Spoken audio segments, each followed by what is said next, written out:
Hello, and welcome back to my channel.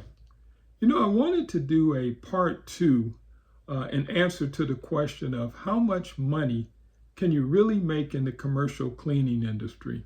Okay, and that's a very important question, and I think that it required a little bit more than just one video. You probably can't condense this into 5 videos, but I wanted to revisit this and see if we can get into the weeds a little bit more and try to answer that question a little bit more thoroughly. After 15 years in the industry, I can tell you that there's something else that matters just as much.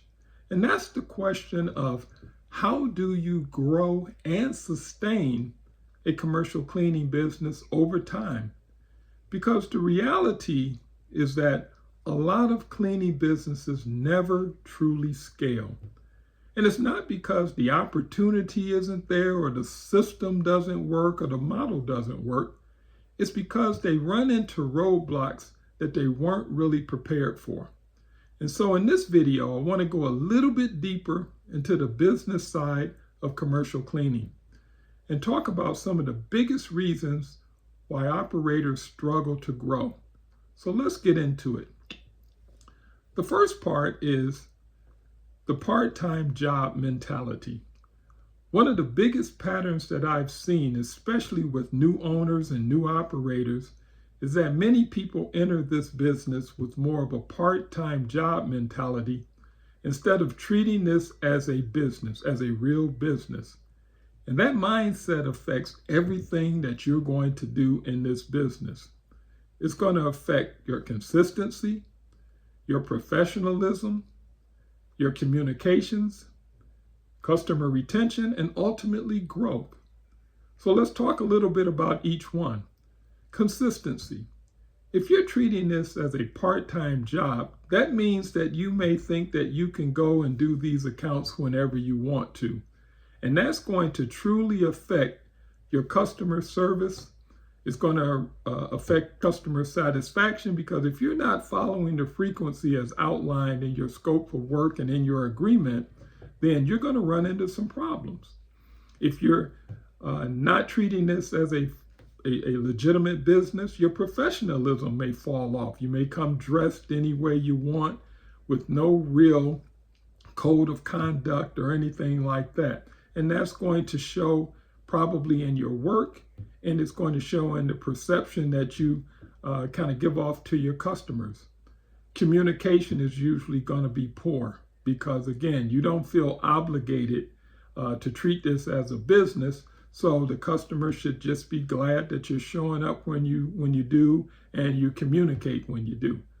Ultimately, it's going to affect retention, because if you're treating this as a part-time job, then it's going to show, and customers are going to start to look elsewhere to get the satisfaction that they're looking for.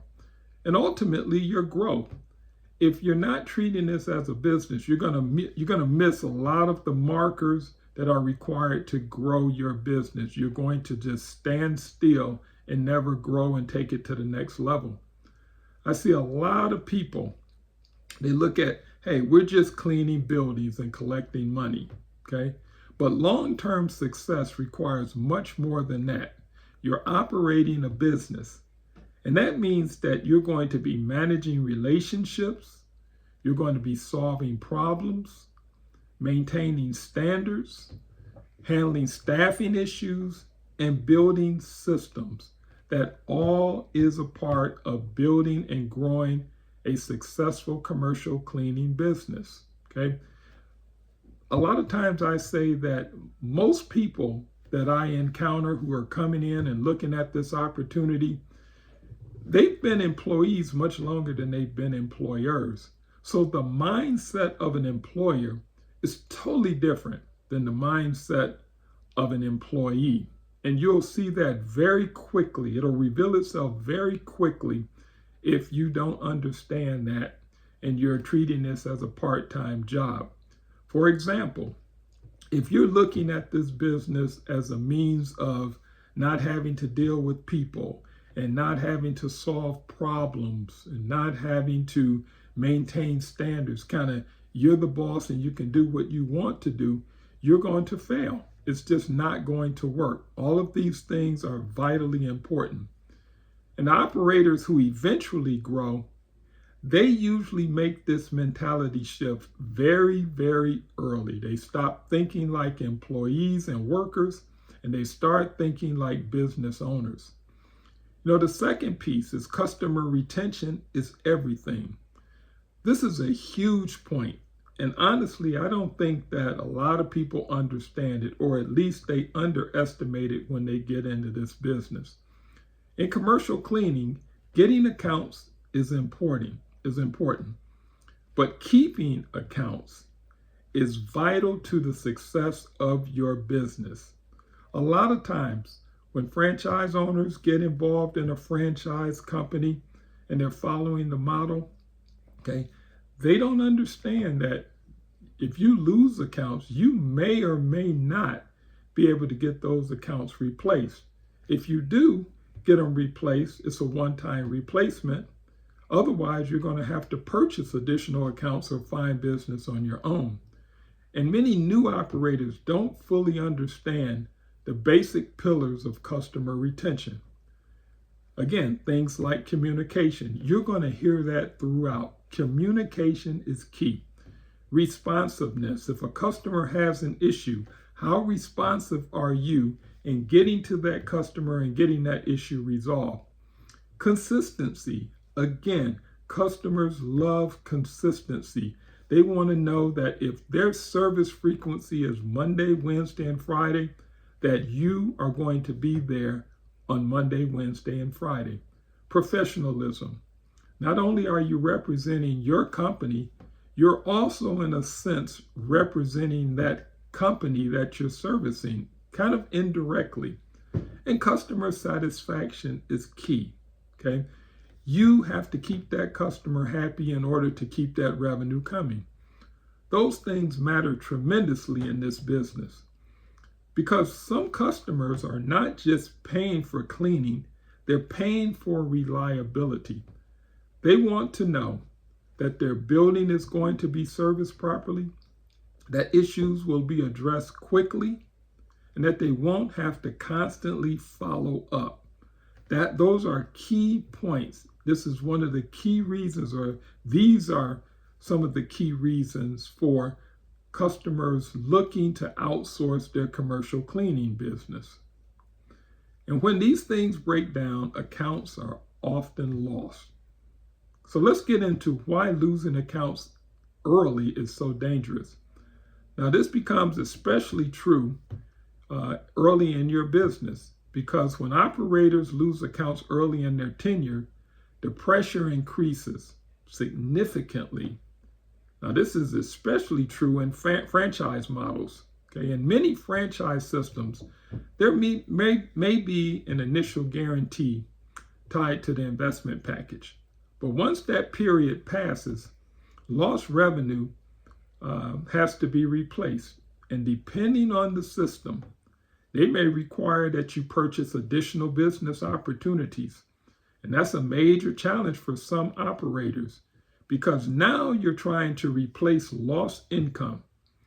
You're trying to continue to grow and potentially invest more capital at the same time.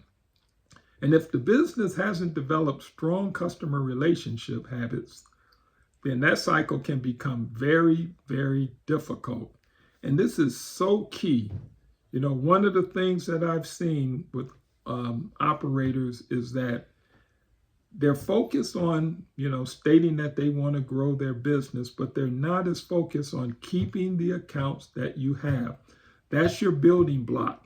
Those are the accounts that you build onto, okay? You have your seed accounts. They're your foundation, and then you build from that.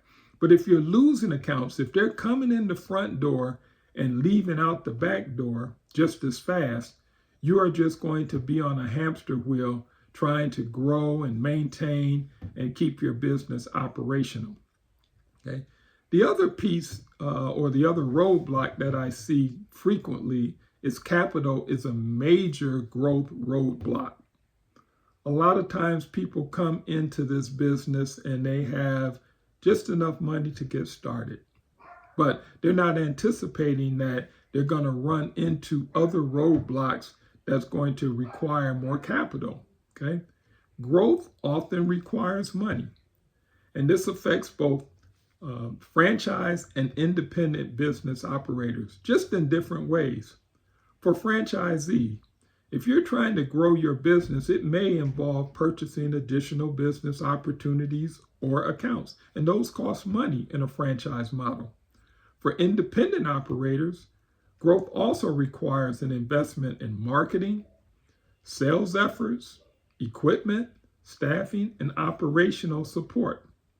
And many operators underestimate how much capital pressure growth can create, because growth sounds so exciting until you have to understand, or you stop to understand, that with growth is going to come payroll increases.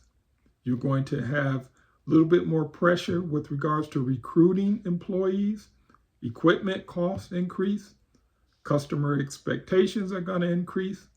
And operational demands are going to increase. That's when people realize that growing the business and managing growth are two different things. Okay. The other aspect, or the next aspect, is staffing challenges. Let's talk a little bit about employees, because this is a major roadblock, not just in commercial cleaning, but if you talk to anyone who's in business. Okay. I don't care if they're a carpenter, a plumber, a painter, it doesn't matter. As they begin to scale their business, the common denominator is the ability or the inability to hire employees. Okay. At some point, most operators reach a ceiling where they can't do everything themselves anymore. Okay. It's only so many hours in a day. Okay. And now they need reliable people. But staffing in this industry can be very, very challenging. You have to find the right people, and these people have to be dependable, consistent, trustworthy, and capable of maintaining your standards. And if staffing becomes unstable, customer satisfaction usually suffers shortly thereafter. That's why systems and leadership become so important as your business grows. Those employees are representing you and your business. So it's important that you find the right people. Okay. Now let's talk a little bit on the independent side. Okay. One of the biggest growth limitations I often see is a lack of professional sales skills. Okay. It's fine if you want to do this business independently, but how are you planning to scale and grow your business? A lot of independent operators are very, very good cleaners, but running a successful business also requires you to understand prospecting, communication, again, there's that word, follow-up, relationship building, and confidence in having sales conversations. And without those skills, growth is going to become very difficult. Because as an independent operator, you're responsible for generating every customer and every dollar of revenue on your own. And that takes a completely different skill set than just cleaning. Let's talk about the reality of growth. So when people ask, how much money can I make in commercial cleaning? The better question may actually be, how well can you build and sustain the business? Because long-term success in this industry usually comes down to a few things. Having the right mindset, customer retention, developing the proper systems, staffing, professionalism, and the ability to adapt as the business grows. This business absolutely can create opportunity. But growth usually requires more than people expect going in. Again, that mindset has to be such that you understand that you are the employer. The buck stops with you. Customer retention. You have to understand that in every account, There's always someone that's nipping at your heels, someone leaving a business card, someone critiquing your work, someone saying I can do a better job if you give me the opportunity. So customer retention revolves around customer satisfaction. You have to make sure that your customer is satisfied. You have to have systems in place. For example, if you don't have systems in place, you're going to constantly be training new employees because employees are going to leave. But if you have systems in place for training employees, ensuring that they understand what the standards are and ensuring that they understand the scope of work, you want to get this business in more of a plug and play type of scenario, okay? Because it's very, very short-sighted to think that you're going to keep the same employees, okay? You're going to always be staffing for your commercial cleaning business, okay? Professionalism, again, that is a key point that a lot of owners miss. You are representing your business, you're representing this company, okay? So you have to act in a professional manner, right? All right, so this is why I encourage people to look beyond the sales pitch and really understand the business side of commercial cleaning. That's what this channel is all about, trying to create clarity before commitment. So if you found this video helpful, go ahead and subscribe. And if you're in the commercial cleaning industry already, I'd love to hear your thoughts. What do you think is the biggest challenge for growing your commercial cleaning business? Drop me a comment and I'll be glad to take a look at it and respond. And I'll see you on the next video. Thanks a lot for joining.